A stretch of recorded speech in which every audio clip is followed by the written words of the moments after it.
Good evening, and welcome to ACCA's webinar on increase your productivity and efficiency at workplace. This event or this program is a subset of our six digits program as well. So I would like to welcome all the participants of the six digits program particularly, and all other members of ACCA who have joined in, particularly for this particular topic. All of you are very welcome to this session. Thank you very much for joining us. There's a lot of interest in this subject, and we could very easily understand and pick it up. And therefore, we've picked up an individual who has hands-on expertise in this area. And Usman, as I've been told by Feroz, who has been Feroz's mentor at the workplace, Usman is very passionate about sharing his expertise, sharing these skills with the ACCA community. Thank you very much, Usman, for joining us. I am sure all these people who've shown their interest in learning from you, they get their desired outcomes. Usman has put in a lot of effort to prepare, to engage, and to get you to learn from all these activities that we'll be performing in during the week. Now, this is going to be a marathon session. As in previously, in the six digits program, the sessions used to be held on alternate day basis. But this is, hang on guys, a full 1 week of extensive, extremely exciting series of sessions. So starting today, and just after this 5 minutes of prologue that I have to do, I'll hand over to Usman, and that is where your sprint for the entire week begins. So I'm very hopeful that all of you are going to enjoy. There is going to be a bigger gathering than six digits here. So I think we'll all have to go very disciplined. We'll have to be very active. I know six digits, the participants on the six digits program, they have experienced it. They know when to raise hand. They know how to type in their questions. They know that their questions are showing on the screen. So every question that you ask, it is going to show up on the screen, and it's going to be visible to everyone. So please keep your questions to the point, keep engaging, keep up with the presenter. And there is one thing that I have experienced in the previous sessions, and that is that if you're left behind or if you've missed a concept, rather than asking the presenter to repeat it for you, which is going to take a lot of time if there are about 200-300 people in the call, it's better to watch the recording. Note it down somewhere in your handouts or notes. And once you're done, you please go back to the recording and watch that specific segment for more clarity. So that way, we will be able to cover as much material as possible. Secondly, it's very important that you stay focused on what is being taught to you here. If you're left behind, of course, you will lose momentum, and then you will not be able to keep up with the trainer. So, Usman, before handing over to you, my request is that since there are so many individuals, people will have different pace. We have already planned that this is not going to be a basic session. We are not going to tell them how to navigate in these softwares and how to do formatting or styling or those basic things. We're going to tell them, advanced methodology, advanced techniques that these people as accountants can use in their workplace. And that's the commonality between you, Usman, and all the trainees who are attending, that you're all professionally qualified accountants, and therefore, your different scenarios that you face at work, they're more or less going to be similar. The way it's different from any regular routine training is that those routine trainings are not accounting specific. They are not specific to those kind of scenarios that you as accountants face in the workplace. But this is the speciality of this training, that there are accountants who are experts and there are accountants who are going to learn. and that's the that's going to bring in the beauty in this entire program. So handing over to you. I hope, Usman, you will have you'll enjoy this training yourself as well, and I hope all others who are attending, including myself, we're going to learn a lot from you. So over to you, Usman. Thank you so much, Harun. I think it was a big introduction regarding me and regarding the program as well. And I think what makes anything successful is all the efforts that we put into it. So what's important is it's not just that I'm going to like sit here and talk about lots of stuff which I consider it to be important. What I'm going to do is I'm going to be make it more productive and more engaging in terms of I'm going to ask my co-career mates that what sort of fields they are from they're working in. For example, if somebody is working in internal audit or external audit, I just like everyone to just brief, just write two words like internal audit, external audit, advisory, or whatever sort of accounting perspective that you are attached to. Why don't everyone just write it on their questionnaire tablet that they are from which field, so that I understand that in particular what sort of background of the people that are listening to this training are coming from. Because at the end of the day, what's going to make it work or make it going to be going to make it successful is that we actually utilize it in our practical scenarios. Because we don't want it to be a simple training that is just going to be a training for training. We want it to be a successful training that actually impacts everyone. Okay, fine. So I'm currently looking at the people who are commenting. I think internal audit, external audit, accounting, finance, and people are working in different industries, but more of the people are currently, I think, working in internal audit and accounting and finance. So what I think is all of us are more or less, getting into the same bracket, I think. Accounting, internal audit, and finance. Assurance, data analytics as well. Okay, fine. That seems like a very,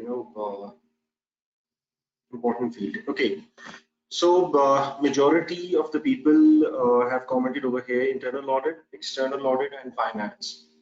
So what do we need to understand here is we need to develop an understanding regarding why do we need this particular sort of training? What is the importance of this training? Why do we think that it's important?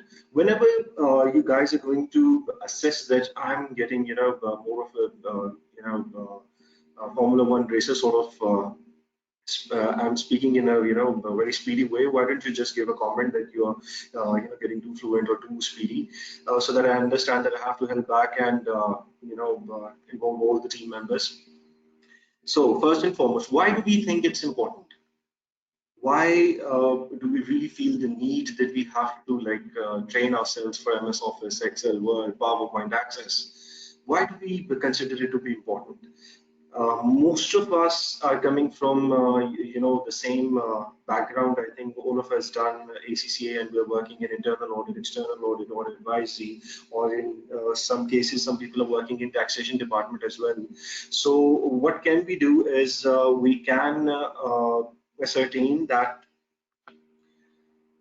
what's the importance. The number one factor that we need to consider is if we don't realize the importance of the skills that are currently very much prevalent in the job market, very much prevalent among the senior management, or very much considered to be important for the senior management roles. We are not going to learn anything. We need to ascertain what is important for what sort of people, and is that desirable for us.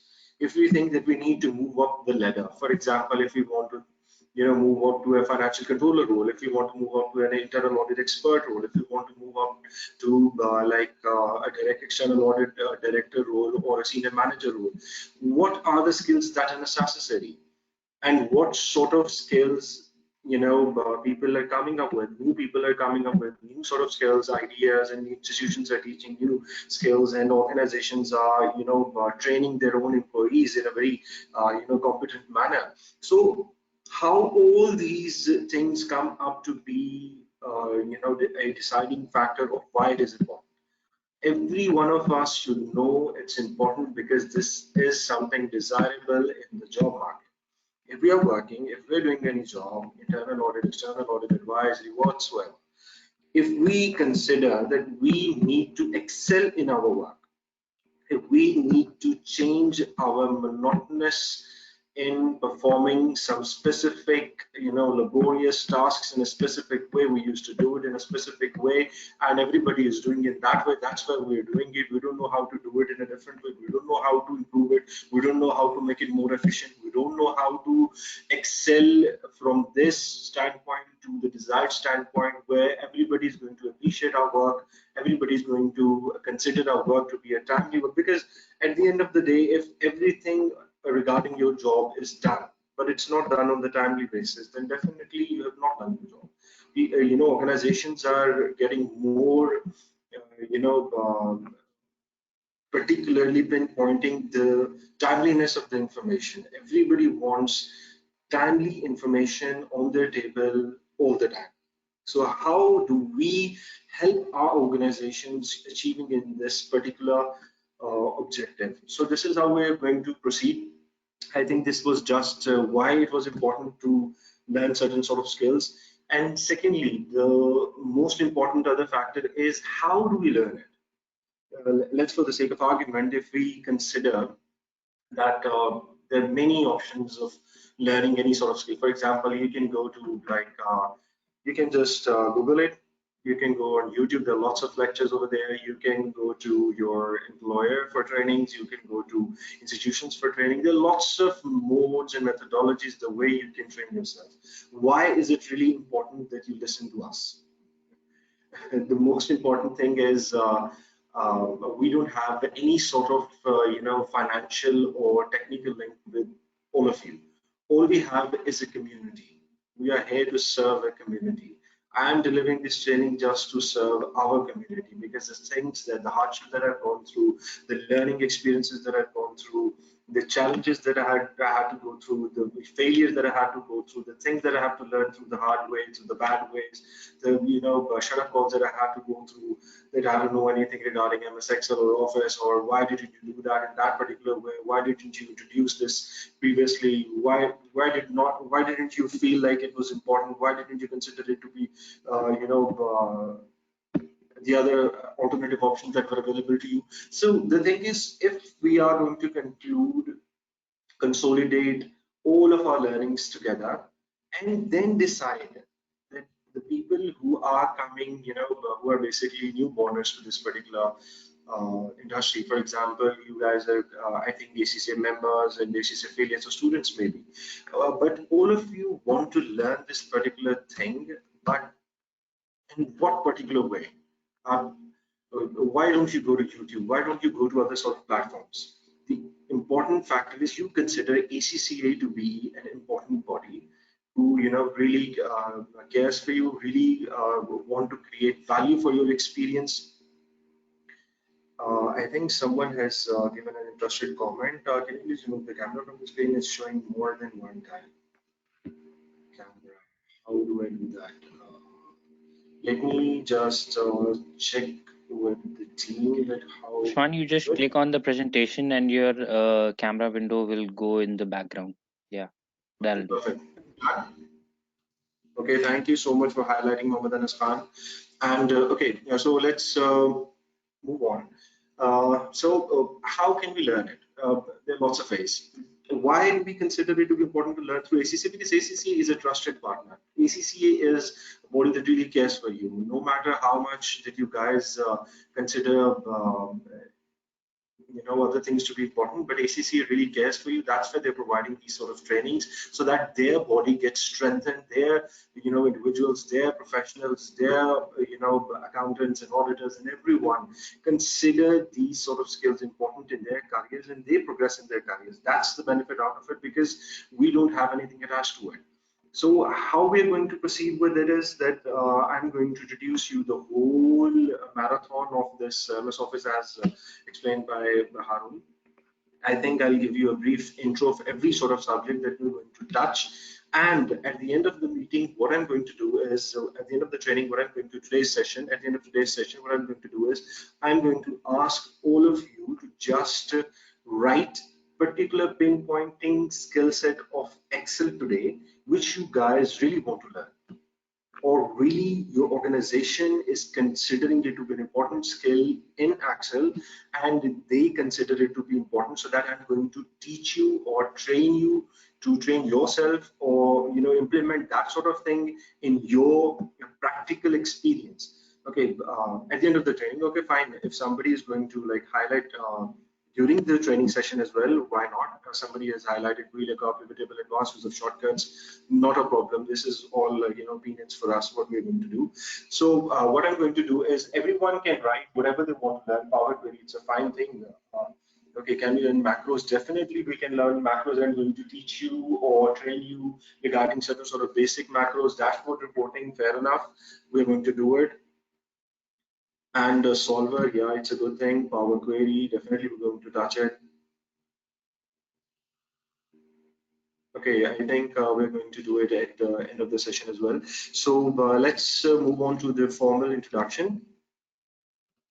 Just a second, let me just show you guys. Okay, so this is our training outline. This is what we're going to learn. And as I have just looked into all of your suggestions, macros, advanced Excel, want to learn macros in advance, if formulas, financial modeling, analysis, macros, XLOOKUP, VBA, slicer, dashboard. Some people have written these sort of phrases. I think they don't even know what the background of this phrase is, but people are highlighting. It's very important that whatever sort of words that you have listened to, or what sort of because if you guys remember, whenever we used to like in ACC, when we were preparing for different sort of exams, we were reading different books, and at that time we used to consider that subject to be very difficult subject, because we we considered it to be very daunting, because we didn't know anything about it. And that's why we thought, oh my god, like how to like climb, it seems like climbing a Mount Everest or climbing a mountain or something like that. So we used to consider it to be a very difficult thing. What I'm going to do is, I'm going to just assure you guys that I started from level 0. Like when I joined Deloitte, I was like at level 0. Even if there is something below than level 0, I was at that level. Because at first meeting, my manager asked me to put a sum formula over a particular table, and I asked him, what sum formula table? Excel, where is the table? I was actually physically finding a table over there. That what sort of sum? Actually, I thought that there was a table, and there was a calculator placed on that particular table. I had to, do calculation on that particular calculator. So it seems as if that everyone has to start from a certain level. If somebody is considering this training to be far, some might think that this training is very far superior. There are certain sort of basic concepts that we haven't covered, or there are certain sort of things that we are overlooking. Why don't you just pinpoint and mention it? We're definitely going to cover it. Okay, but there are certain interesting suggestions. Array functions, financial modeling. I think financial modeling is being covered in another training, but there are certain sort of aspects that we really need to understand before going for financial modeling. So that we really understand the concepts, that we can easily comprehend the financial modeling models. On the other hand, the expert of everything was once a beginner. Definitely, yeah, that's a very right way to put it. Is the expert of everything was once a beginner. Absolutely right, Sayyid Muhammad. Uh, yes, it's a very good summation of what I said. Mail merge, definitely we're going to do. So what we're going to learn out of this training outline is lookup and reference functions. Lookup, vertical lookup, VLOOKUP, each lookup, horizontal lookup. Actually, I can see your comments or questions.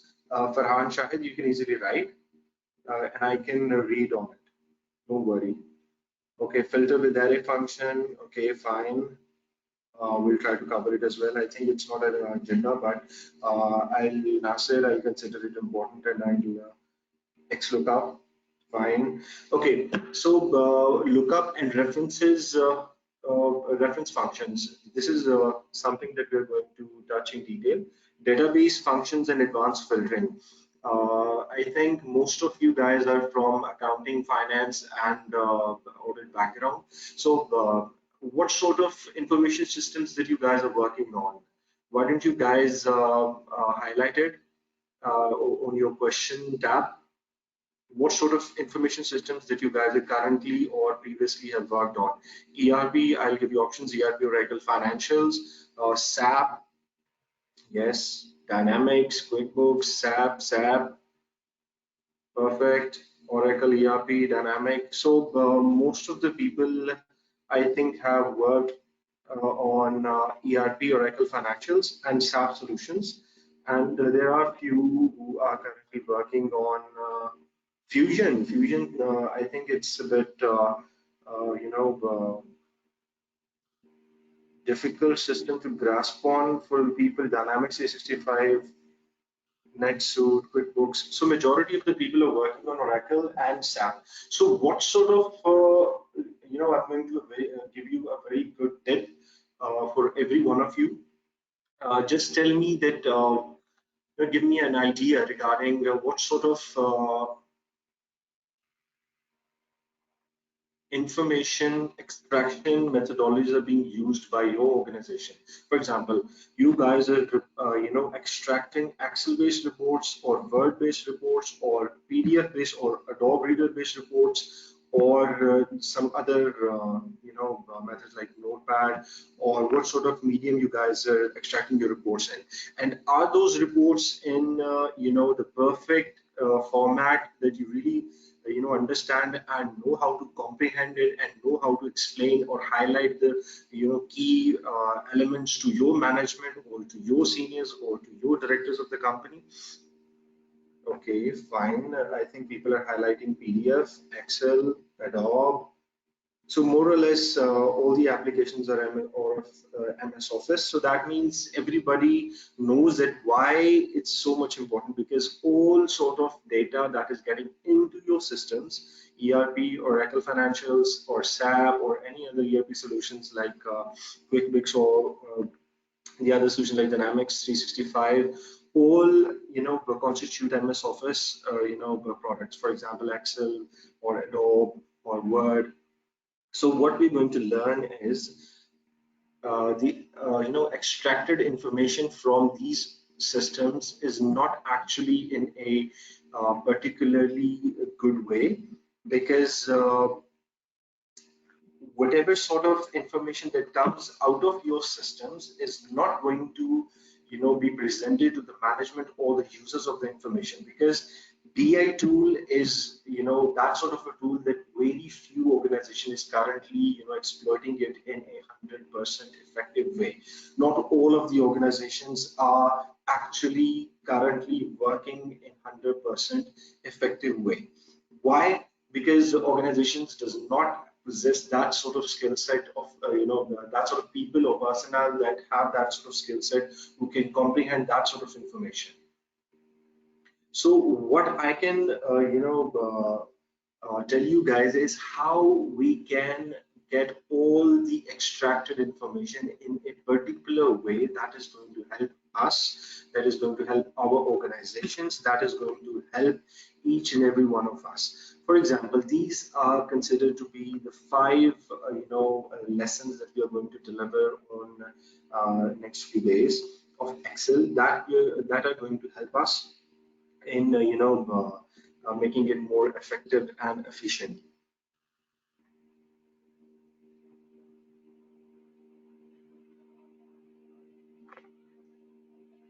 Okay, Imran Majid, I think I have read your question, but I didn't really understand. Why don't you just rephrase it and I'll comment on it afterwards.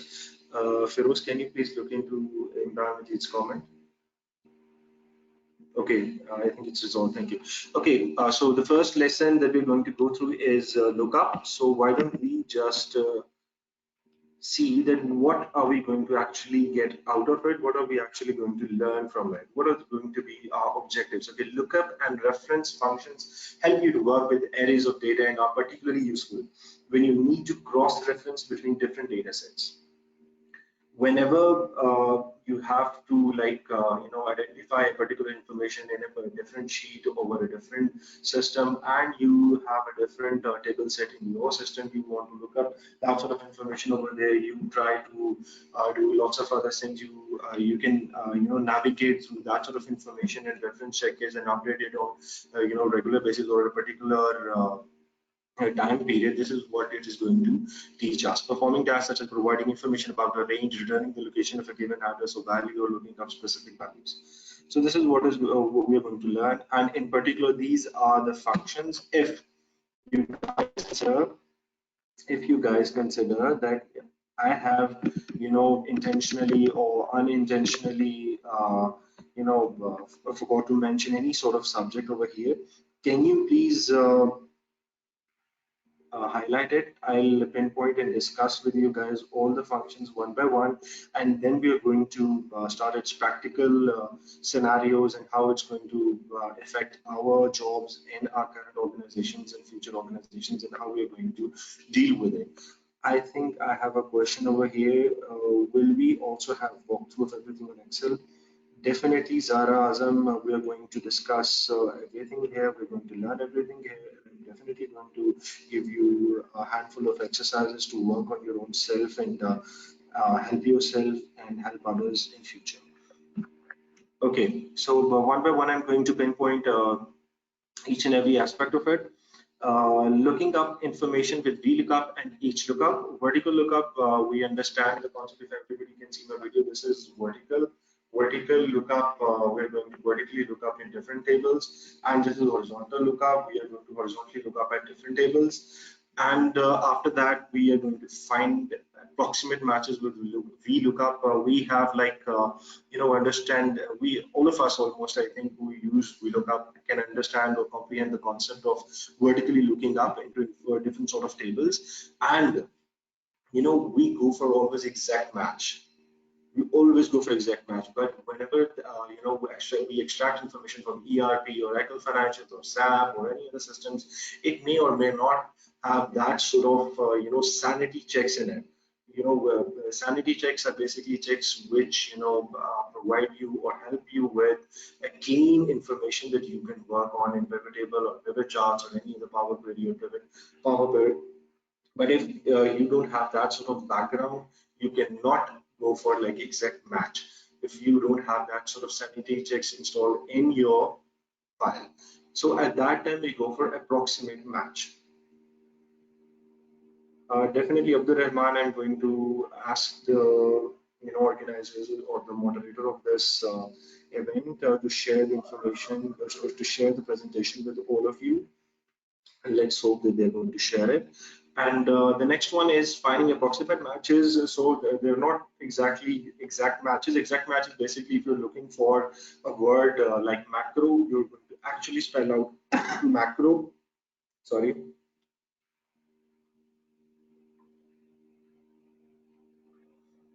But if any word is written as MCRO, you cannot look from macro to MCRO. At that time, we can go for approximate match. So we're going to learn it, hopefully. Finding exact matches with VLOOKUP, we just discussed it, using relative referencing in column indexes. I think most of you may or may not be familiar with yes, definitely. There are lots of, I think Kuratulahan has just added that there are lots of places where she uses XLOOKUP rather than VLOOKUP. That is totally dependent on what sort of data that you have and what sort of already data cleansing that you have performed on that particular data, and whether you have converted into proper tabular format or not. At that time, you can definitely use for XLOOKUP is useful, but XLOOKUP is not always useful in comparison to VLOOKUP. Every function has their own benefits, but we can use XLOOKUP instead of VLOOKUP at many cases.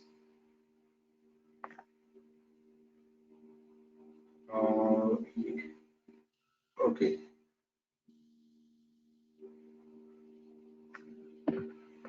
Just a second.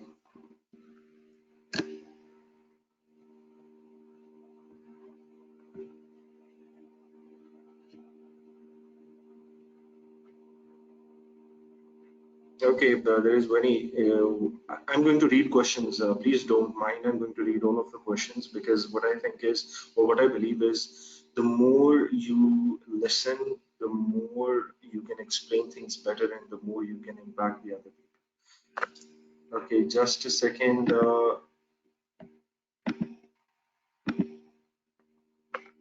Okay, fine. So Salman Atiq has written, I have seen some people using pivots with lookups, resulting in a powerful tool. Can you please explain how these two are combined?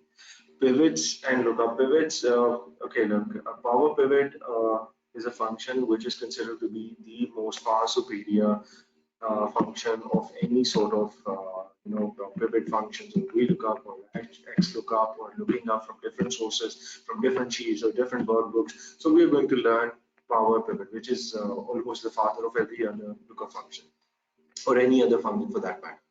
So this is how it is. I think there is a question which needs moderator's attention. Please, Feroz, can you please look into this question?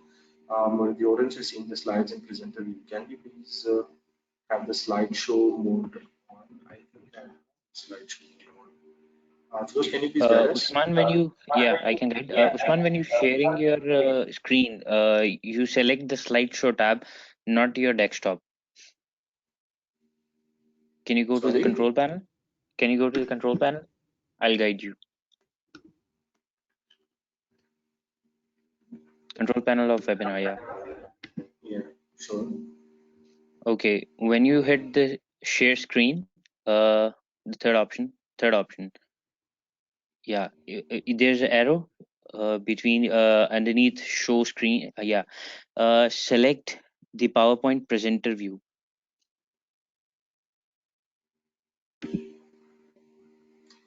I think the matter is resolved now. No, it's still Is it fine? the same.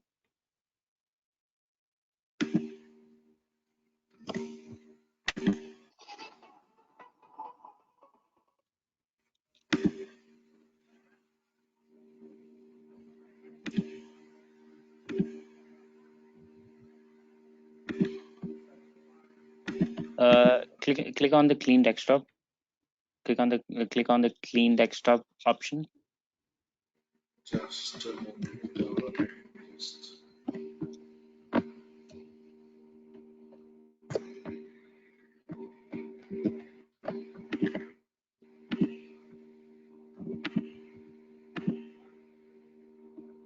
is it done?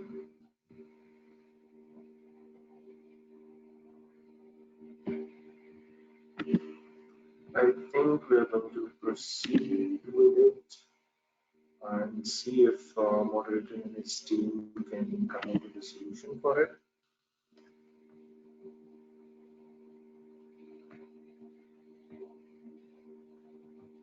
Sorry, Usman. I think we should continue with our training and we'll consider it. The third option, the slideshow, third option from, yeah. This one, PowerPoint presenter view. Yeah, the PowerPoint slideshow training proposal, MS Excel.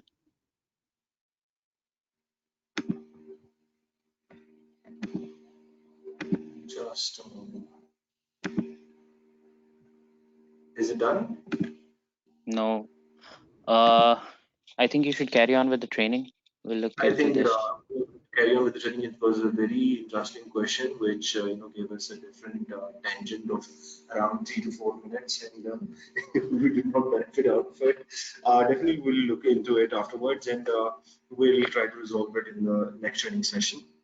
So let's move on. So what we're going to do is we were discussing actually the outline of the things that we're going to learn out of it. We just discussed exact match, relative referencing and column indexes, masking ranges to enhance formula readability. It seems like a very fancy word to go for, like masking ranges. It's not that much of a fancy word. Have you guys used F4 or dollar in any sort of formula where you don't have to copy paste the formula? You just have to copy paste the cell.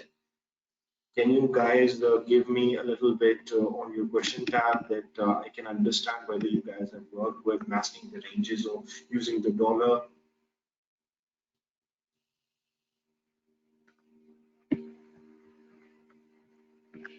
Okay. Waiting everyone to just respond.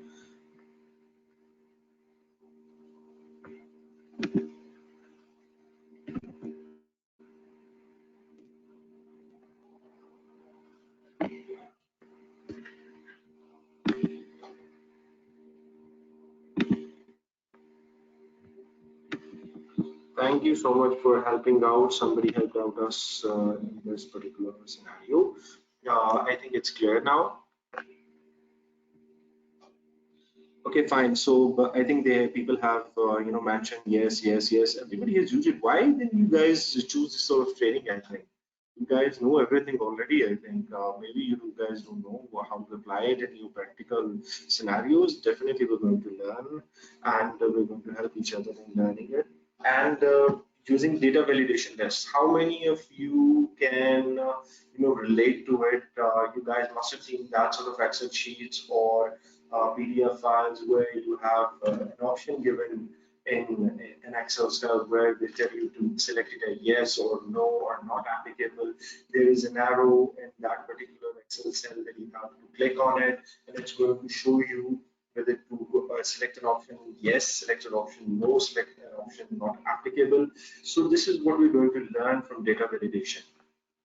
Wildcard character and developer mode, how to use it, and what sort of functions it enhances in the power of VLOOKUP or XLOOKUP or HLOOKUP using spin buttons. Spin button is not basically something that you guys might consider by listening to this particular word. Spin button is just a button on a screen that you just press on it, and it is going to take you to any particular cell or sheet or file. So that's what we're going to learn, how to add to these sort of things in Excel using VLOOKUP and HLOOKUP with tables. Somebody mentioned it in the questionnaire tab that they wanted to understand the power that it brings when you use HLOOKUP and VLOOKUP with the pivot tables. So this is what we're going to learn as well. Autofill function, definitely we're going to go through log cell references. Yes, definitely. And yes, don't know how to use masking. Okay. Sound echoes. Everybody can hear me clearly, right? My sound is not echoing for all of you guys because somebody has just commented. Okay, fine. So automating different sort of tasks. So macro certain times we download a PDF file and we work on it in a way. For example, we extract that information, we perform sanity checks, we perform different sort of functions. We can categorize different sort of information, and we make its format in a readable form, and we make a format out of it that can be converted into a table and used in pivot tables or pivot charts or any other mediums or dashboards. So at that particular time, we don't know how to automate it. We have never ever thought of, automating that particular thing so that we can, we don't have to go through the laborious exercises. That we don't have to go through the laborious exercise again. We can just simply go and select that particular macro that we have earlier, recorded, and we're just going to select it and move on with it. So it's a very helpful tool that we need to learn so that we can, do tasks of, multiple hours in minutes. Locating data with match. You guys must have learned the skill of lookup, but match and index is a very, your non-typical lookup function when combined. match and index, when they're combined, they are very powerful lookup function.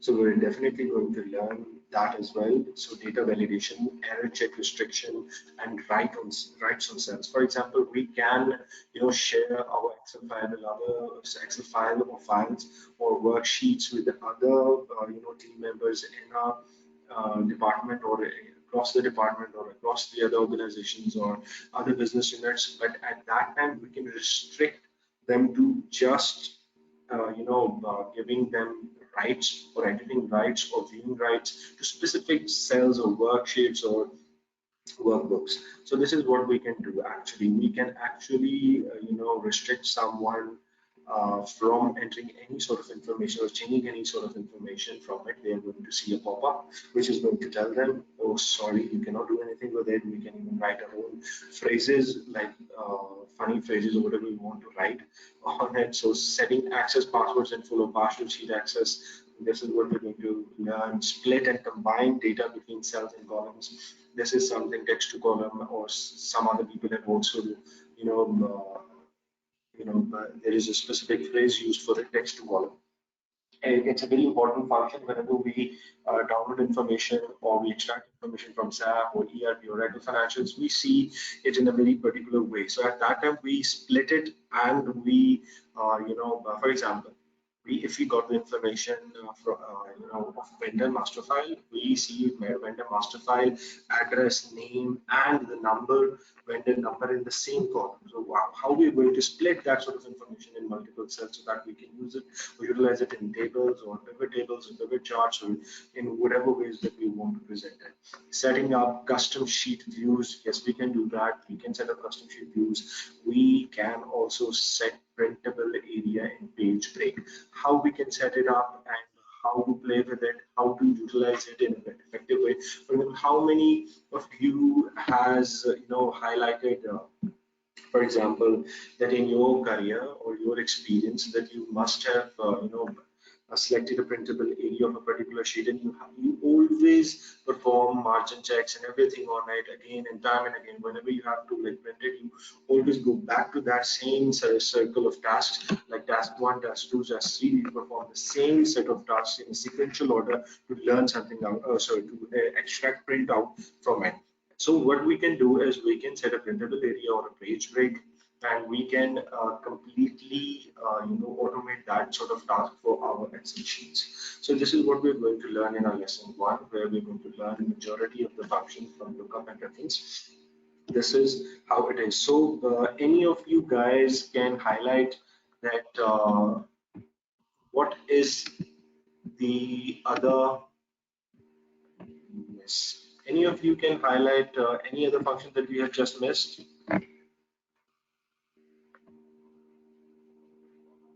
Page break, section break.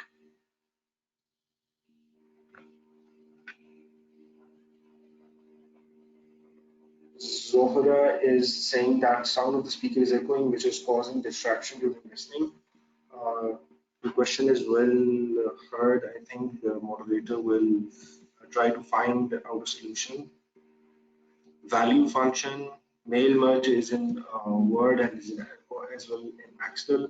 It's not a lookup or a reference function, but we can transpose finance function, feasibility, IRR, etc. Okay, concatenate, yes, we're going to do it, cover it. You guys have the platform. You guys want to highlight whatever sort of function that you guys want to learn and its importance and how to use it or when to utilize it. Because most of the times we have a skill set, but we don't know how to utilize it and when to utilize it. So why don't you guys just highlight everything that you guys want to learn in these particular training sessions, and we'll go through. Okay, so the next section is just a moment.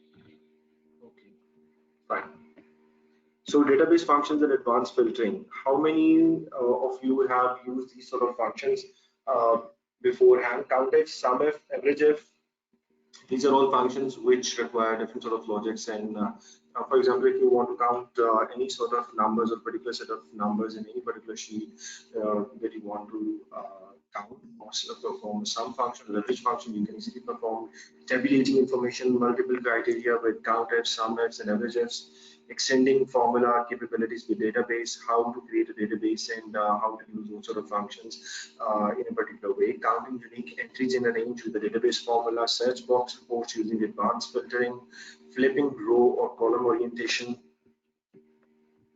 with transpose,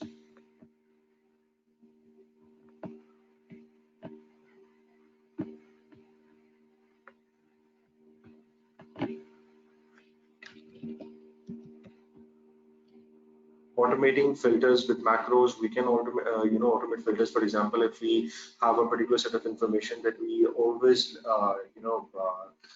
perform in a particular way. We, for example, there are 10 columns. We filter in the first column cities. We filter in the next column PO box numbers. We filter in the next column any particular, for example, the range is from 4,000 to 5,000. At that particular time, we can automate this particular filtering task through macro. This is what we can perform. Okay, fine. Now we are going to another, then the lesson 3 is going to start, and where we're going to learn pivot tables with dashboard reporting. We're going to understand the use of pivot tables and how to maximize,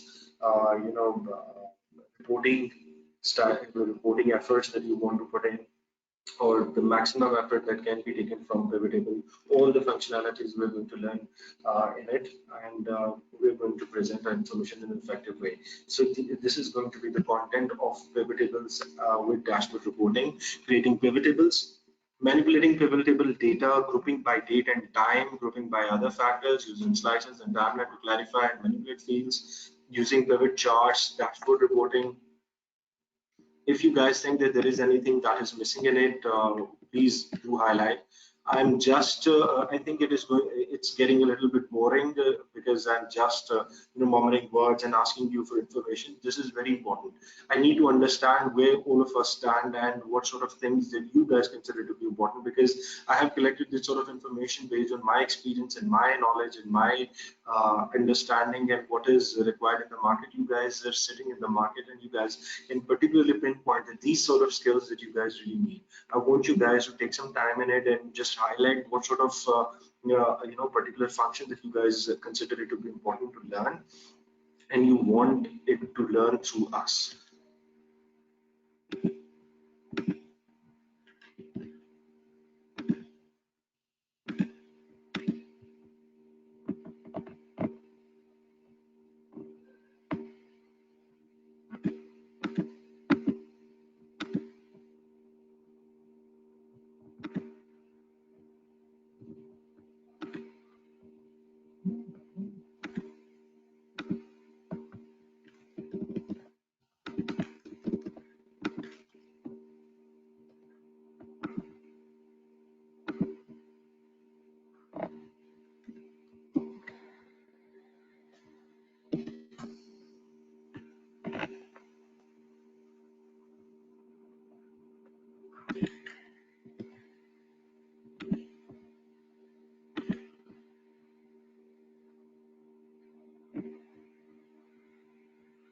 Okay, Prakash Zafar has highlighted that data-centric work environment. He works in a data-centric and concentric environment, and Power Queries is something that I have seen more competitive people used to gain an advantage. Definitely, we're going to work with Power Queries. It's a very important function.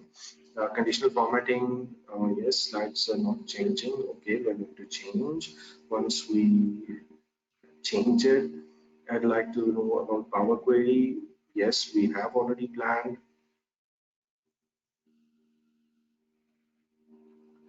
Okay. Can we learn data select list with dependency on other select list data? Can you please, Mohammed Kashif, can you please rephrase this question? I think what if analysis of the requirement, definitely we're going to work with it. What if analysis, I think it's not part of it, but I'll definitely include it.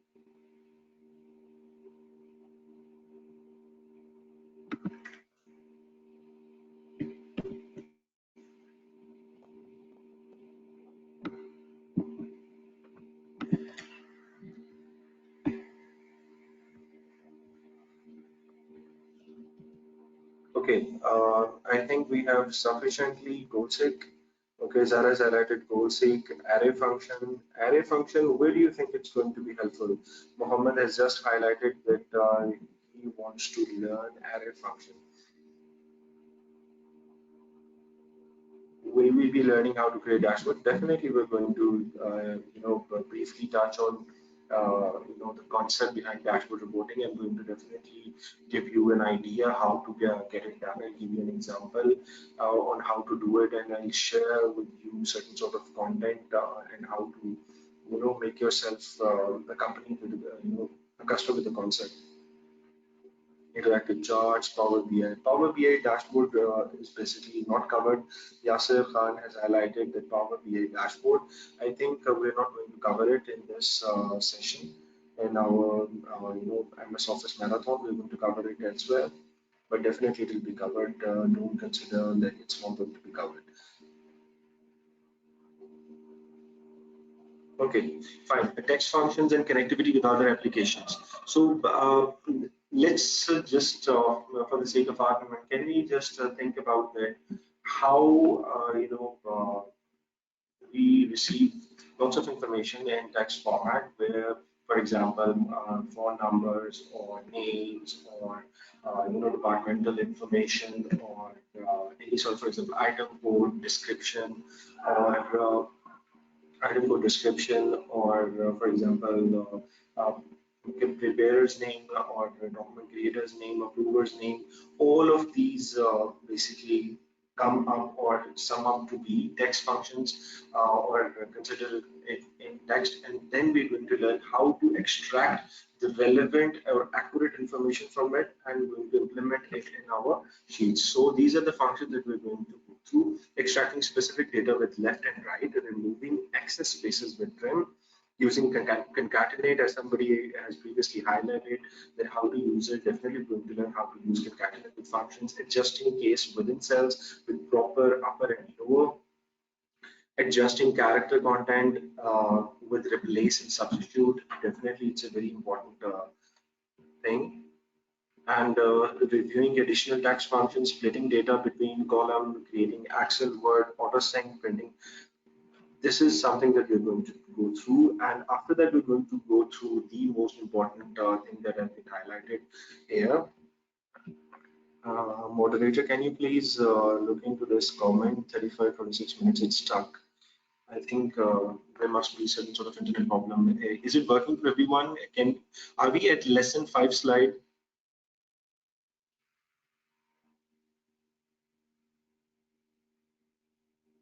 Usman, Usman, I have a suggestion. If we can pause the sharing of contents right here and jump on to lesson one, because I think nobody would remember what you have disclosed about the contents when we actually reach the point where we have to exercise and practice those contents. I think you should start with the lesson and we will brief them about the contents and the question. We'll take care of the notes and we'll brief about the contents when we are about to practice them. So I think let's start with the lesson one. Okay, sure.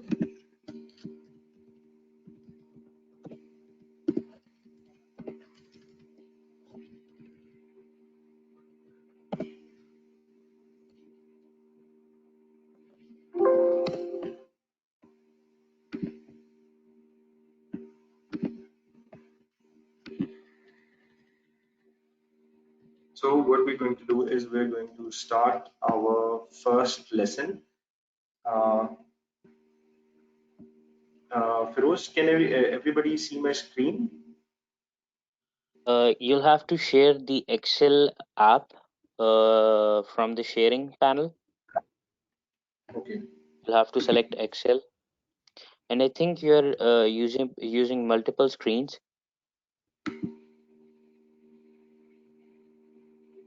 You have to share the screen that has the right projection. For sharing, under the sharing option, there is an option for screen one or sharing screen two. You'll have to pick up the one that you're using, projecting.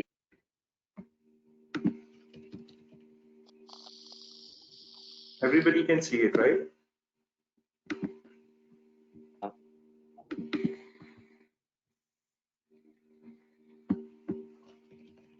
Yes, now it's coming. Okay.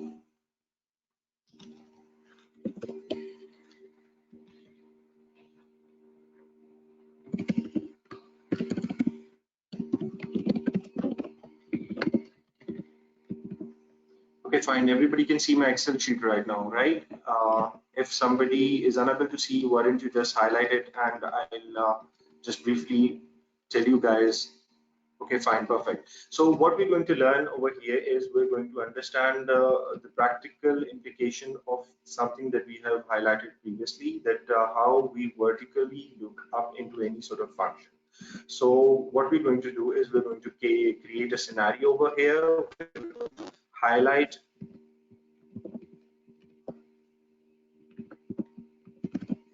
Okay, let's, for the sake of argument, we have a particular ID. This is a particular ID. This can be a product ID. This can be any sort of information that pertains to of any sort of data that we have to look up into it. For example, we have this particular column over here. This is also available in another sheet over here. This is site list. On the other hand, we have a new book where I have extracted that particular column just to show you guys how to utilize it when we have to obtain that sort of information vertically. For example, this is called vertical. These columns represent vertical information in all columns, and these are the rows that represent horizontal information that is given on our table. So what we're going to do is we're going to vertically look up in this particular data. For example, if we have this information from any other table and we want to teach or we want to show anybody else what sort of information that this particular ID has in any other table. So what we're going to do, we're going to place sign equal sign. Every formula starts from equal in Excel.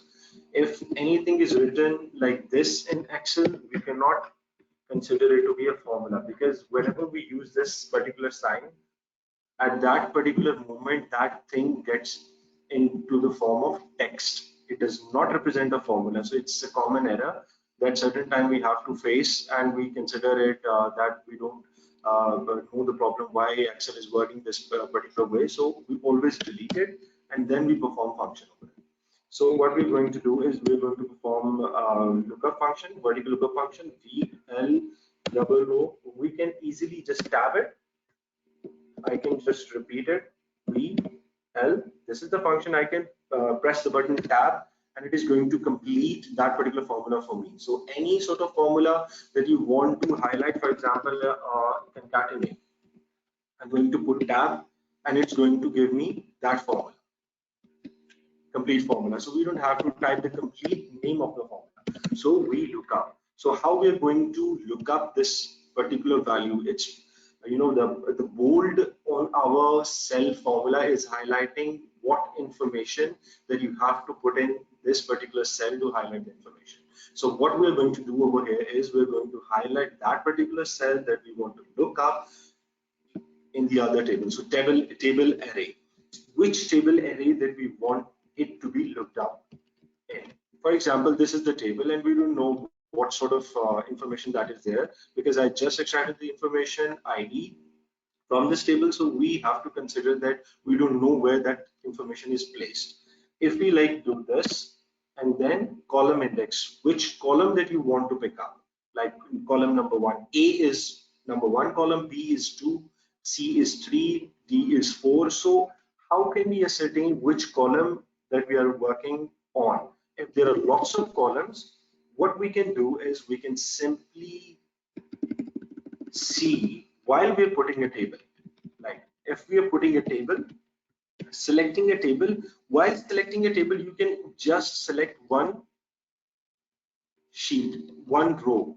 At that time, you can see on the right, screen that it is second row into 13th column. So here we can pick up which column of that particular table you're going to obtain information from. We can easily get it through this. Like this is the second row, second column.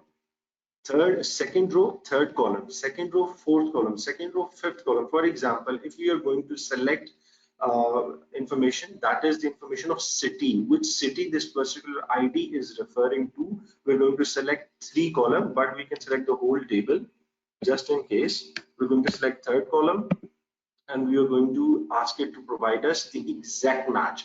The thing that we previously referred to was that we can use either approximate match or the exact match. Approximate match is going to look up that sort of information in approximate way. For example, if we have mentioned like the word engineering, like engineering is the word that you want exactly to Excel to look up. At that time, you're going to use exact match. For example, you know that there might be certain sort of spelling mistakes that are there in the data due to some data punching errors, or there was the lack of sanity checks in the data. At that particular time, what you can do is you can particularly mention that you are going to use approximate match where it does not perfectly match it with the information that you are requesting it to look up. So if you want to look up exact information, at that time you're going to use false. So what we're going to use is we're going to see both functions. So just a second, if we press false over here, we can see that it is going to return us the exact information. So what I'm going to do is I'm going to show you that how this formula is represented on the Excel sheet. Okay, can anybody tell me what is this sign? Does everybody know that what is this sign on keyboard? Everybody is familiar with this sign on the keyboard. If not, just look on the keyboard. There is from wherever the numerical numbering is starting, 1, 2, 3, the leftmost corner of the numeric keypad, leftmost corner of the numeric keypad, there is this word, there is this letter, or there is this sign. Can everybody see it? If we press it with control, this opens up the formulas of the sheet. What it does is this opens up the formulas of the sheet. For example, this is what I'm doing at the moment. I'm pressing control plus this button. Pressing control plus this button, it is opening up the formula of the sheet.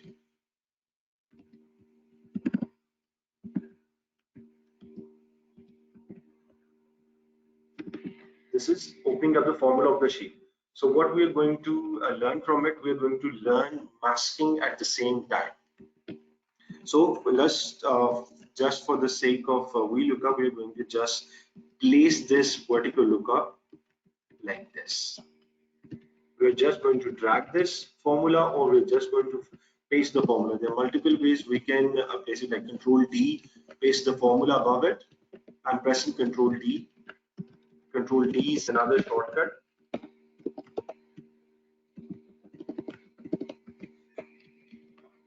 This is what I'm doing, Control D. I'm pressing Control D. Afterwards, if I talk about like Control Shift End, this is what is going to select the whole area. Control Shift End. Control plus Shift plus End. Feroz, can you please see through comments while I'm explaining these functions? Why don't you just see through comments? If there is any important question, can you please highlight to me? Okay, so Control Shift End. I'm selecting, copying this formula, and Control Shift End I'm pasting on the whole of the information. So this is how the formula is pasted. Let's, for the sake of argument, if yes, Feroz. Nothing, Ushman. You can go ahead.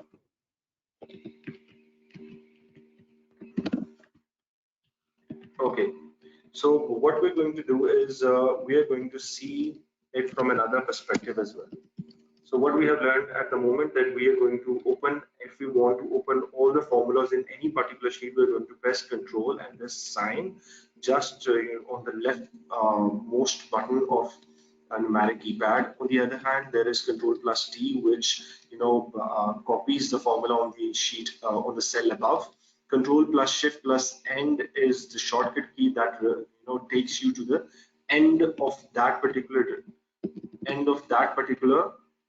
sheet where you want to paste the formula. This is how it is. So what we're going to do is the next exercise that we're going to do with VLOOKUP is we are going to understand why masking is important, why there was a dollar sign. For example, if I control Z, why is there a dollar sign over here? Everybody can see this dollar sign.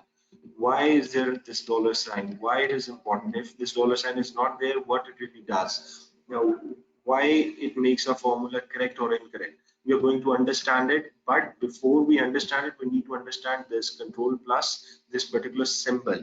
That's how we open up the formulas of the sheet. So what we're going to do is what we are going to understand. We are just going to place this information.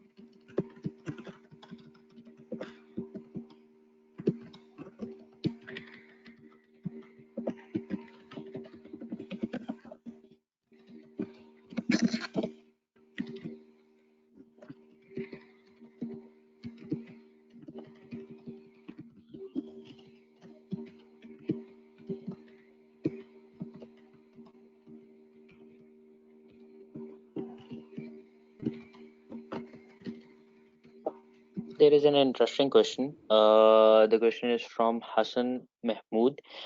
He wants to know if there are multiple values against a single ID, how can we call them? For example, if an employee ID reflects two different cities, how can we look up? Because once we use the formula, it will only look up the first value.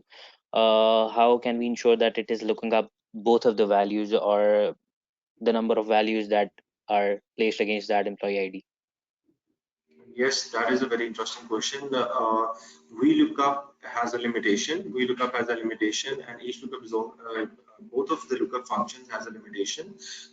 It's a very interesting question, and we are going to cover it because lookup functions can they have a limitation. They can only provide you or provide you with the value that comes first in your table set. For example, in this particular scenario, if there is, let's, for the sake of argument, just to answer this question, just to understand or to comprehend this question, if there is this information over here, it's just like this.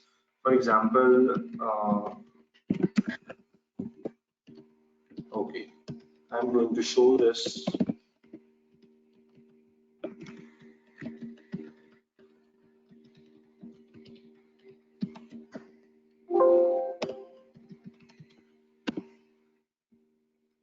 We need second column, and we want it to be exactly matched with the information.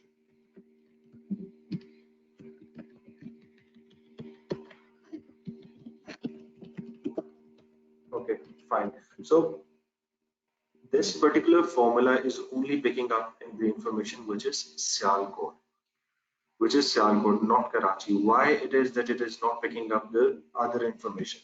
The thing is, what you need to do is there is conditional formatting that you can understand which function that you have to utilize. For example, if you knew, for example, you had a lot of multiple datas at that time, what you can do is you can go for like conditional formatting, and you can highlight the duplicate values here. This is how you can do. This is how you can understand your data. Now your data has highlighted. There are two cells which are repeated. For example, these two informations are repeated. So you can understand that you have duplicate values.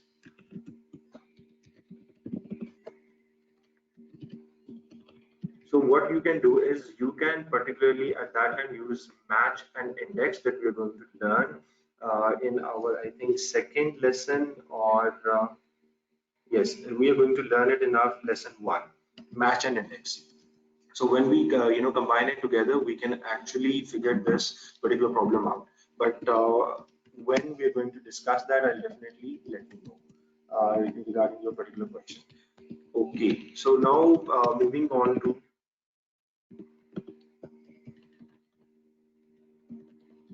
now we're moving on to the next scenario over here that I was going to tell you guys why and how to mask your data. For example, we have a scenario over here, vertical lookup. We're going to select the column that we want to get the data to provide you information. So we're going to go for exact information, that we're just going to put enter, and this is how we're going to paste the formula. Okay, if I change the sequential numbering of this particular data, if for example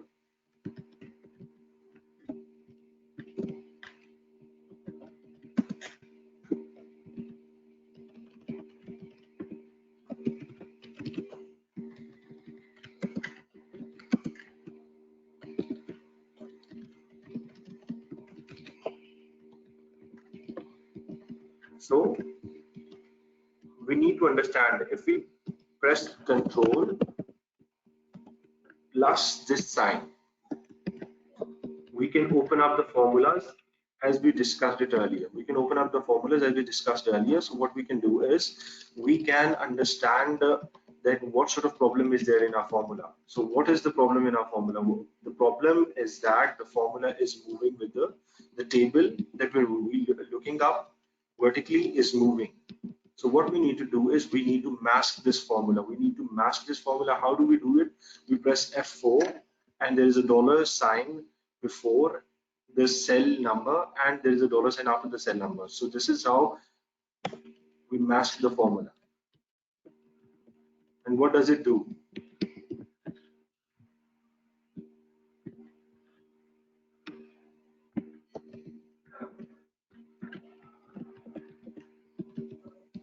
Now we can see that the table is not moving. The table is static. It's not moving. I can show it again. If we remove this dollar sign,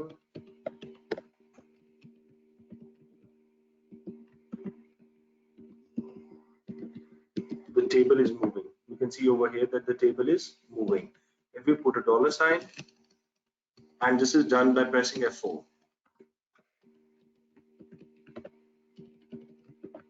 then the table picks up the right value. The table is static and it picks up the right value. So is there any question in it? And I have noted that question, and we're going to cover it in match and index. And I think, Feroz, can we take a 5 minutes break and we can come back? Yes, Usman, I have a suggestion as well. Once you are done with a specific function, can you give like 30 seconds to the audience, or like a minute or so, so they can replicate it? And if they have any questions, we will take their questions then, because 2 or 3 participants did highlight that we are going a bit fast. Okay, So we'll have to take care of all the expertise level that we have in the pool. So when you come back from your break, we can repeat what we have learned, and okay, we'll perfect. ask them to replicate that as well. Okay, perfect. Okay. Thank you. And everyone can repeat this example at their own level. And if there is any question that you guys want to be answered, why don't you just repeat it on the question tab, and we'll be back after 5 minutes break. Usman, I have one more thing. Can you share this data set so I can share this with the participants so they can practice? Okay, Just send me perfect. I'll the share. just email me the Consent. raw file and I'll put it in the handout box. Okay, done. Thank you.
Hello, everyone. Welcome everyone back. Uh, Feroz, are we live? Yes, Usman. Okay, perfect. So why don't I give you a brief overview of what we have done? And what I'm going to do is I'm going to repeat everything that I have done in a slow and easiest way possible. Okay,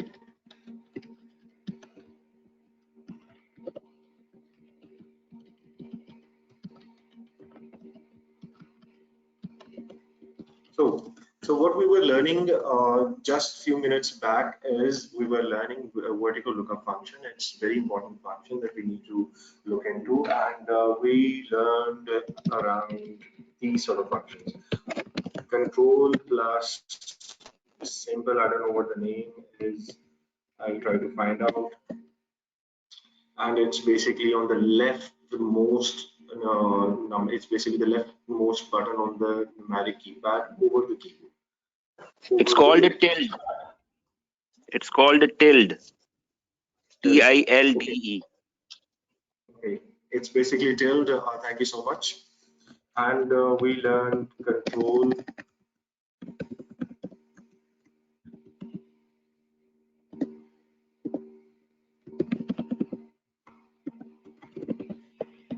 plus shift plus n. This is what we did.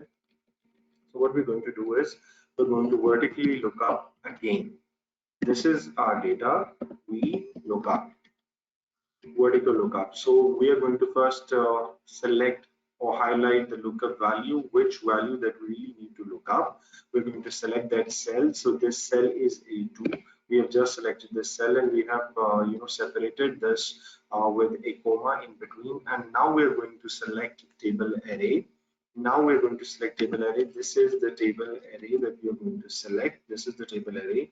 Now we're going to put another separator of comma, and then we're going to select the column index number, which column is going to provide us information.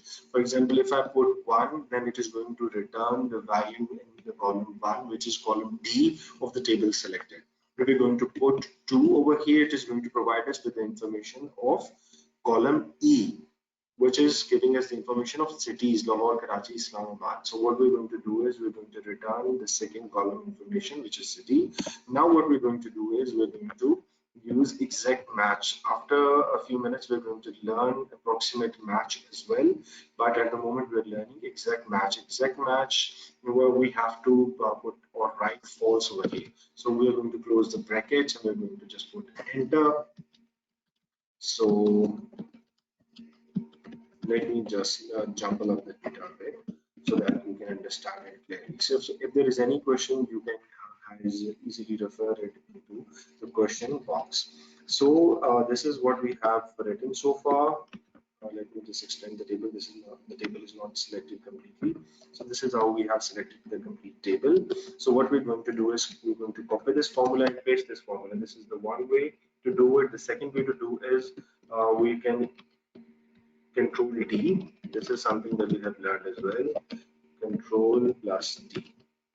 Control plus D is basically the function is repeated of the cell that is just above the cell that we are currently putting a cursor in. So this is how we are going to operate. So what we're going to do is we're going to press Control plus del. Thanks for the moderator to just highlight it. So this is how that you can see that the table is moving. Can everybody easily see that the table is moving? Table array is in the red box at in the columns D and E. The table is moving. So what we can do is we can easily see it by pressing the Control Tilt button. So what we have done is we have pressed the Control Tilt button again just to get back it into the formal state. Normal state. So what we're going to do is we're going to see how to mask the information, how to mask the cells in it. We're going to press F4. It's going to give us the $2 signs. If one is before the cell and one is after the cell number. And we are going to again select the other cell. This is going to lock the table. This is going to lock the table. I repeat, this is going to lock the table. So what we're going to do is we're going to just see if we don't lock the table, we just block one cell in the table, highlighting the table array. At that time, what result are we going to achieve? If we copy and paste it, this is what it did. You can see easily that what it did was the formula just fixed the starting point. The formula just fixed the starting point, but it did not fix the ending point. That's why, fortunately, our data was planned in that way. It is giving us the right value. So what we have to do is we have to like change the dollar sign in the table array ending sign. E is the ending cell reference number. E is the ending cell reference number of the table array. So what we're going to do is we're going to paste this formula. We're going to again open up the formula of the whole sheet, and we're going to see how the table is moving, how the table is shrinking. This is how the table is shrinking. So what we need to do is we need to understand the importance of masking the both elements of the table, the first one and the second one, so that we can easily get the exact true value what we are looking for. This is how we mask the table. So this is how the vertical lookup function works. On the other hand, there was one interesting question from the audience. I don't know the name of the person that the moderator just pointed out, that the person was asking for if there is certain sort of information which is not unique. Actually, if we have, there is one thing that we can do with it, but we'll have to understand another concept in it that I'll show you guys in some time. Concatenate function. Concatenate function is the function which joins two text strings into one text string. For example, in the cell D5, we have 1622, and in the cell E5 we have Islamabad. If we want to concatenate, if we want to see it combined, in our database, at that time what we have to do is we have to use this concatenate function, and we're going to just press, we're going to write concat G, and then we're going to press tab, and the formula is going to be picked up as a whole formula. So now what we're going to do is we're going to select the cell, the first cell D5, the second cell E5, and then we're going to close the bracket and we're going to press enter. This is how this information is going to be concatenated. Now, two information in a data cell has been selected as to be one. So for what purpose are we doing? One interesting question came up from the questionnaire tab, that what can we do if the data in the next column that we want to be returned by VLOOKUP is being repeated? What can we do for it? There are multiple things that we can do for it, but this is the most basic thing at the moment that you can learn, considering the status, current status of our training, that you can learn at the moment. So what we can do is we can concatenate the cells. For example, there are two unique values, the first one is the ID, the other one is the city. So what we can do is we can combine ID and city. We can combine ID and city. This is the formula. I've just used Control Tilde button, so just you can see the concatenate function, how it is operating. So this is how it is. We have just concatenated the information, and now what we're going to do is we are going to understand our data. Like for example, if for the sake of argument we had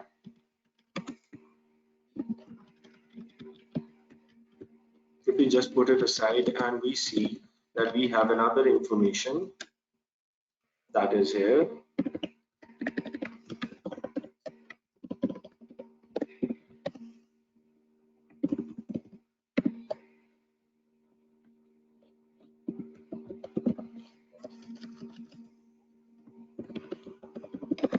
If we add another information that we require out of this particular table, so what we are going to do is, if Anybody wants to highlight another question, just go to the question tab and highlight it. If we want to get description over here, so what we can do is we are going to perform a lookup function. We're going to look up this particular cell in this table, and we are going to return the fourth column information, which is the description. So we are going to do false. So what is the thing that we really need to remember is we need to mask our cells or table array. We need to mask our table array. We have to mask the starting point of the table array and the ending point of the table array. We have just landed just 3 minutes before. So this is what we're going to learn. So this is how we're going to paste the formula. Control D, or you can just copy it and paste it, and you can select the whole data. If it's a long data, Control plus Shift plus N, you can select the whole data. So now what all of us are going to understand is it is not moving because the table array is masked. But on the other hand, there is one interesting fact that we can see that 1622 can also refer to a school and can also refer to a college. 1622, because 1622 has two cities attached to it. One is Islamabad, one is Peshawar, and Islamabad refers to school and Peshawar refers to college. So what we can do is we can use the concatenate function over here. Just we can repeat this function here as well. We can repeat this function here. Concatenate this information, this cell A, cell A2 and B2, we can concatenate it and press enter.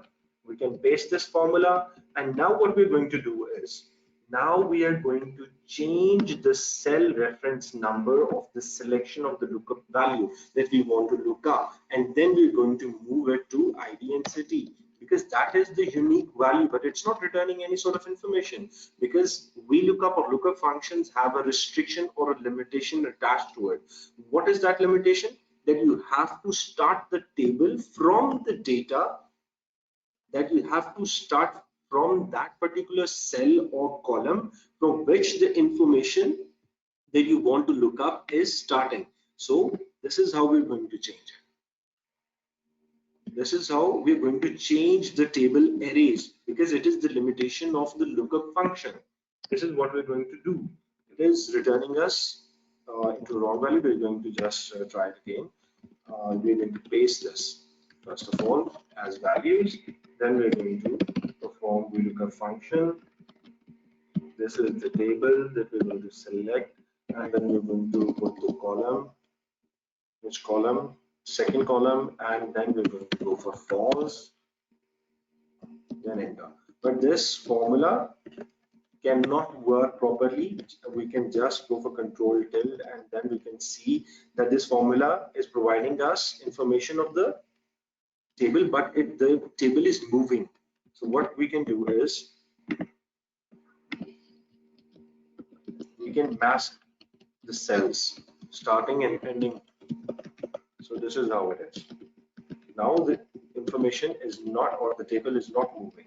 So this is how we can take into account the factors which are in repetition, the factors which are in repetition. But there are other functions, match and index can also be used, but this is the most basic way to do it. You can concatenate the information and you can do it. So what are the takeaways of just this particular session that we had on Excel? Control plus tilde, this is what opens up the formulas of the sheet, and if we press it once, it is going to open it. If we press it twice, it is going to close it. So the other function is control D. We learned how to copy paste the formula on the above cell. This is how we do it. If and the other one, we learned how to paste it on the whole area set. We're going to press control plus shift plus N, so it is going to select the whole selected data. This is how we can paste it as well. So we look up, vertical lookup, and masking, vertical lookup, masking, and concatenate. This is what we have learned in this particular moment, and now we're going to move on to horizontal lookup. Moderator, please keep in touch with the questionnaire tab and let me know if there is any interesting and important question that we have to go through. And there is Another thing that I'd like to highlight over here, somebody asked me to make them understand the concept in the question tab of transpose. We can transpose information from one set of columns to a set of rows. What we can do is we can understand there are two columns in this particular data. There are two columns in this particular data. The first column is A, the second column is B. A column refers to the IDs and the second column B refers to cities. So these are two column information and these combined are converted into a table. These combined are converted into a table. We have two columns and we have around 2038 rows. So this, if combined, it is referred to as a table. So what we're going to do is we're going to select this information, we're going to copy this information, we're going to go in another sheet and we are going to paste it as values. And while we paste special it, okay, if I'm being little more fast, I'll just go on my home tab and I'll go for paste.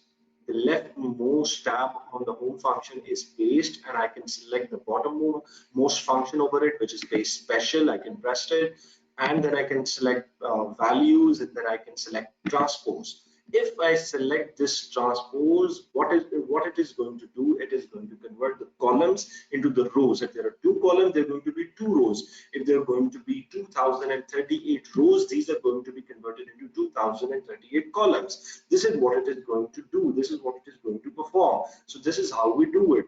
What we do is we copy the data, we are going to paste special it, we are going to select the first left foremost function on the home tab of Excel. We're going to select the values from the paste special function, and we're going to press or check the box on the bottom of it, which is transpose. We're going to see a tick after pressing it, and we're going to press the button OK. So this is how it's going to, voila, this is how it is going to represent the function. This is the transpose function. So we can also place the formats. That's how we can do transpose. This is the transpose function. I'll repeat it once again. We have to select all the data that is there. We're going to press Control C. Control plus C is copy, the shortcut key for copy, and then we are going to press the paste function, which is Alt H V S. There are multiple ways to go through it.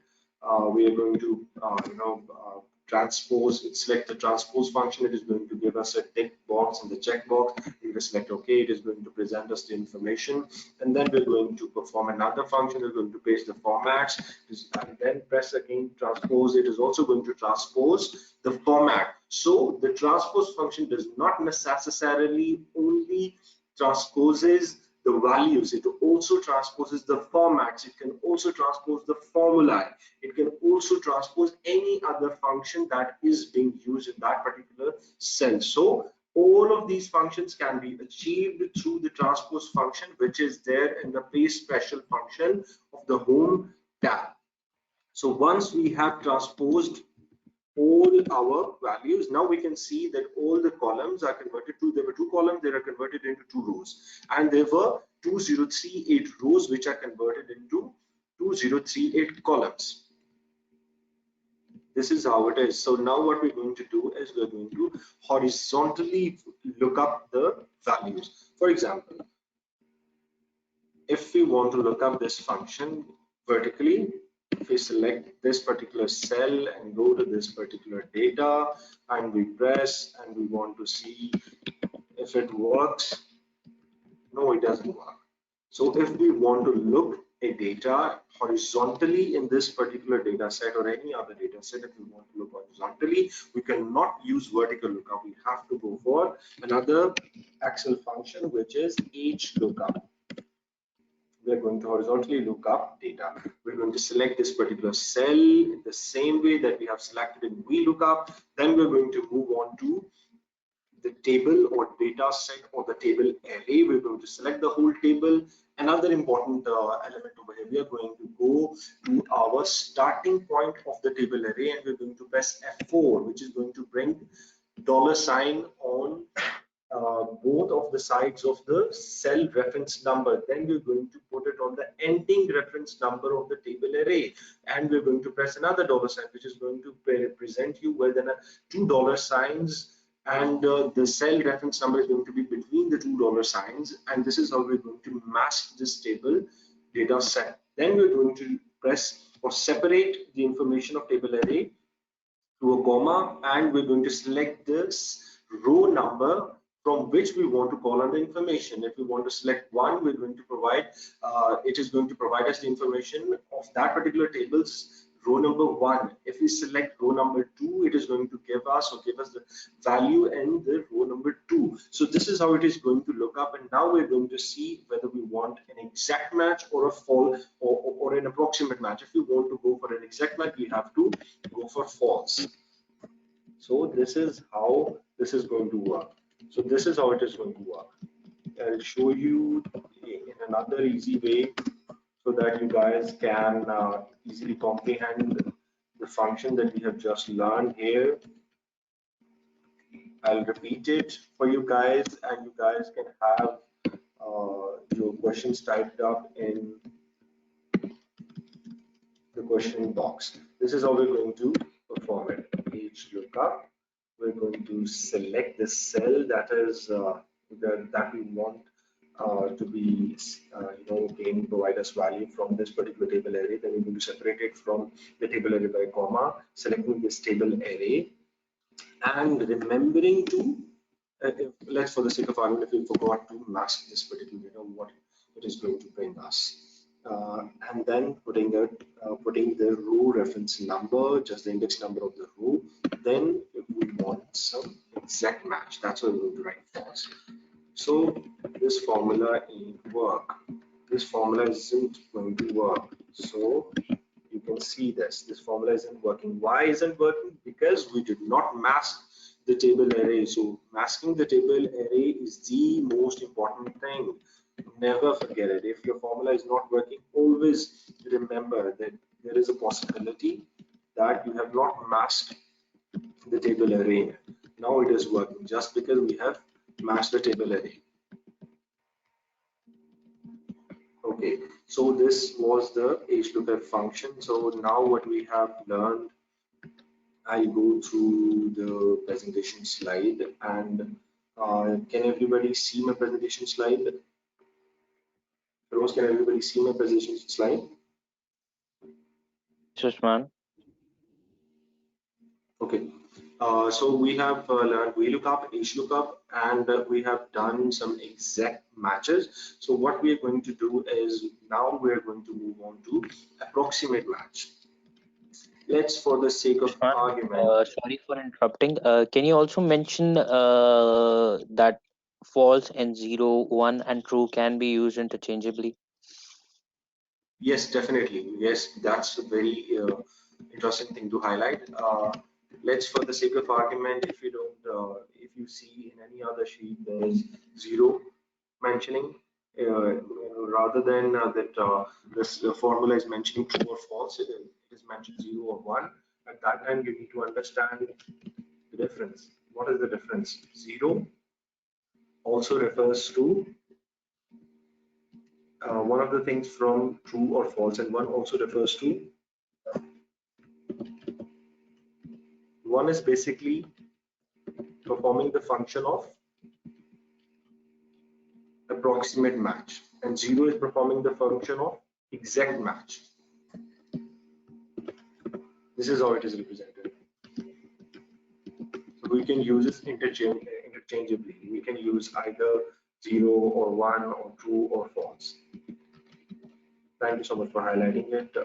On the other hand, what we're going to learn or go through is we are going to see if we can use or understand the concept of approximate match. Let's, for the sake of argument, we have this data from the beginning and we can utilize it on this particular data, for example.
I just showed you guys this particular exercise, but I'll repeat everything that I've done in front of you again, and I'll just discuss it.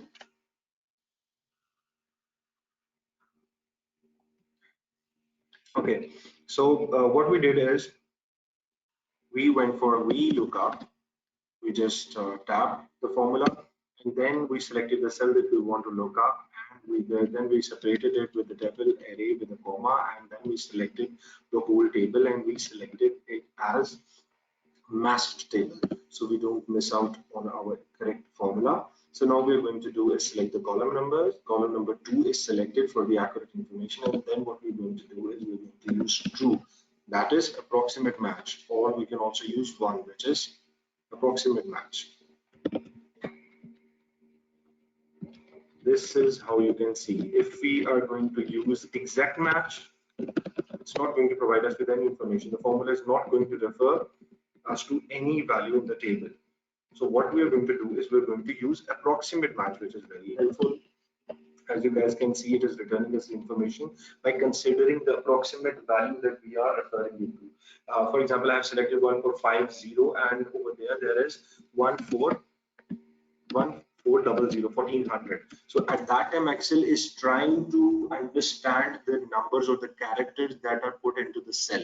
So the Excel is trying to comprehend the approximity of the information of the cell that we are referring it in the formula, and it is trying to combine that and providing us with the approximate match of the information. So this is approximate match in contrast to exact match. It is a very important tool, and it can be used where in many cases. For example, if you have downloaded information from ERP Oracle Financials, or Dynamics 365 or SAP, you have downloaded this information into Notepad or text format, or your basically process owner department in order to, or your client has provided you with this information in a different format, and you're trying to convert that into a meaningful or the same information format. At that time, you may find it helpful to use approximate match, because for example, there might be certain sort of typing mistakes, or there might be certain sort of additions in the codes, or any sort of characters are changed by error or omission, or somebody intentionally made a change to it just to get the accurate information flow. So this is what we have learned till now. I'll just ask the moderator to see if there is an important question, because time is up. I think we should see if there is any other important question. Let me just There are multiple questions, quite basic, but I'll start with this one. Farwa Abbas wants to know if the ID was alphabetical, how approximate match will work.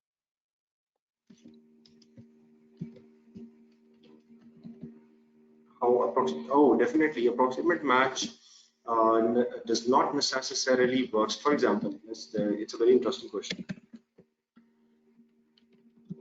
I'll show you, Farwa, I'll show you through an example. This is what you're basically referring to.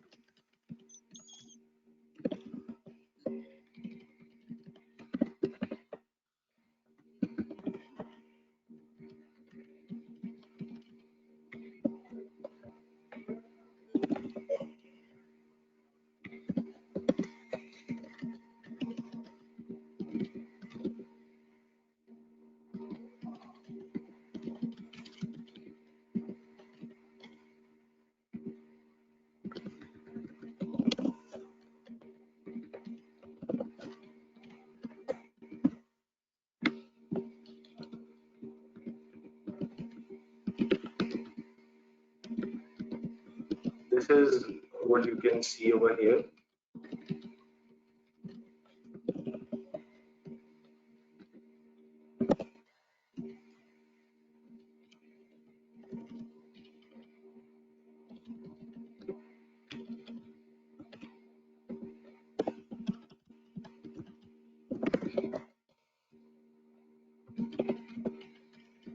If we use exact match, it is providing us with the exact matching information in letters. Let's, for the sake of argument, we have if we add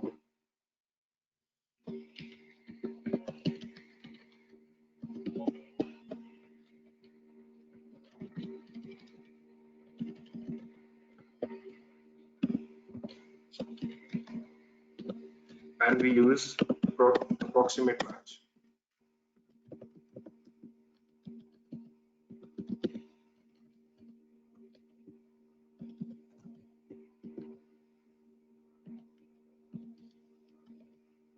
So on letters it works fine, or on numbers it works fine, but on letters it also works. But let me just fix this up in a way that you can understand.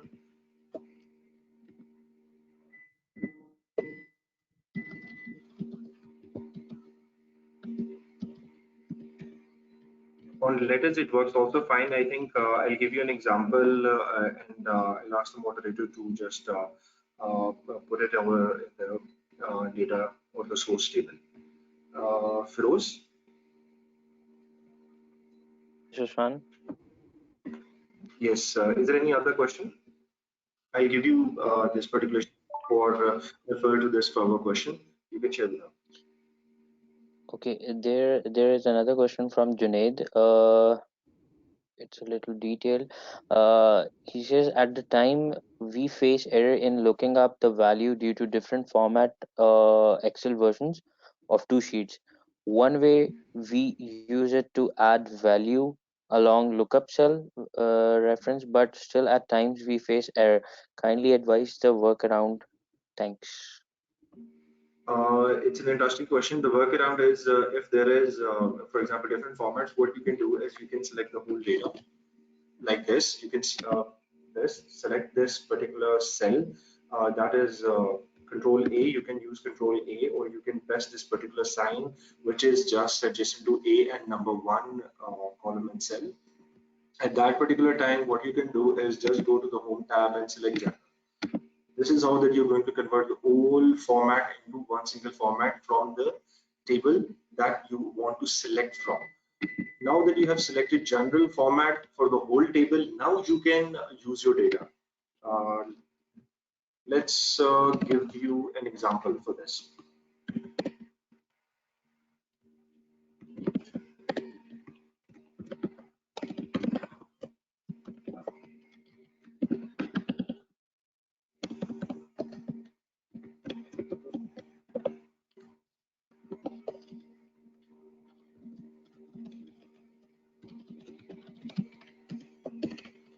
Usman, while you're at it, just repeat what is concatenate for Sayyeda Naqvi. She wants to know what does concatenate do. Okay, fine. I'll explain it in just in a bit. For example, I have just phrased this example for you. Just you can see this example. We look up this.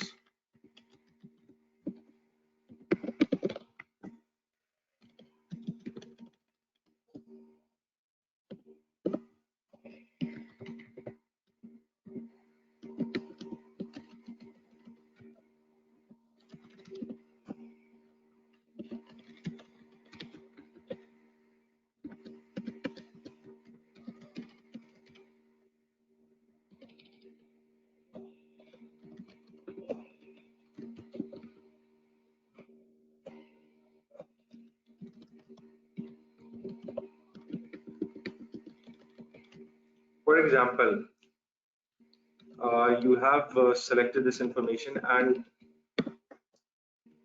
this is how it is. What you can do is, if you have this information like this, so there is a format issue. As you can clearly see, there is an additional text that is here, or there is some other letter, or there is certain sort of problem. The format does not match. For example, if you can see, it is in the format of date, and the cell that we want to look up is in the format of general. So what you can do is you can use text to column. Text to column is another advanced function that we're going to learn after certain sort of lessons have already passed. At that time, what you can do is you can just convert this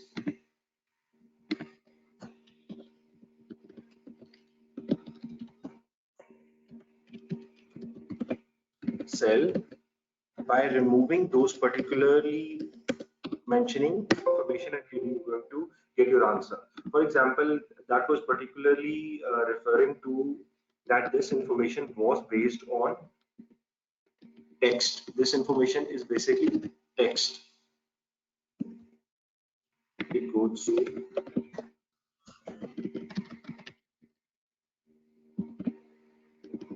if this information is text based and this information is not text based, this is a number, then the VLOOKUP function is not going to give you the right information. What you're going to do is simply you're going to use text to column function, and you're just going to press next, next to finish it, and then it is going to give you the right value.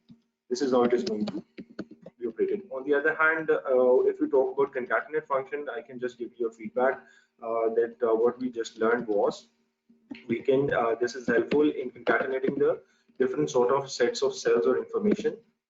For example, if you want to combine information in the cell E4 with information in cell E5, we can just use a function concatenate. And I particularly refer to this concatenate function just because somebody asked me this interesting question, that if we have in our table array multiple informations regarding a particular cell. For example, in this example that we did, we saw that there was an ID 1622 and there was a city Islamabad, and there was another ID which was the same ID 1622, but there was a city Peshawar, and we wanted it to return us the information of school or college in the column I. This information. At that time, I concatenate this information just to eliminate the duplicacy of data and to get the correct answer for our selected information. That's how we use, or that's why we use concatenate function. I think the time is running out, and we have already gone for like 10 minutes more than the planned time. If there are any sort of particular questions that you guys think I should answer, definitely just mention those sort of questions. We're going to cover those questions in our next sessions.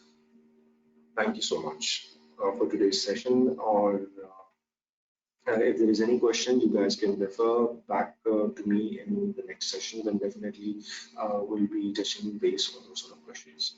Thank you so much, everyone. We'll see you in Usman, the next. here's another suggestion. You can just share the dataset with me, and I'll share this with the participants. What we can do in the next session is we're gonna do a quick recap, and we're gonna ask the participants if someone can repeat what we have learned today, or just you could give a brief recap of what we have done today, because there were a lot of functions. There is a chance that the participants might have forgotten some of them.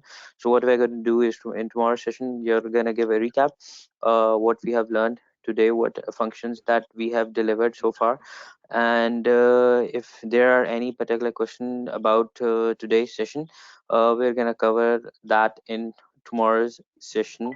But it will be a limited time frame and a limited window, so we cover up our lessons.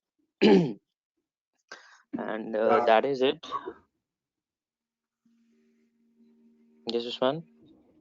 I said thank you so much, Feroz. We're definitely going to cover all sort of previous topics that we have touched on the earlier lectures. We're definitely going to cover it up, and we are definitely going to involve or engage our audiences so that we know that we are on the same page. And if there are any questions that are not basically answered, please refer back in the next sessions as well. And thank you so much, everyone. We will see you tomorrow. Take care. Bye. Yes. Thank you, Usman. And I do want to remind all of you that the agenda of this training or of this course is to scale you guys up for the advanced Excel. We are trying not to cover the basics, the shortcuts, some basic things that we should already know about Excel. It is you can say a level up from the basics. It is somewhat an intermediate to an expert level course.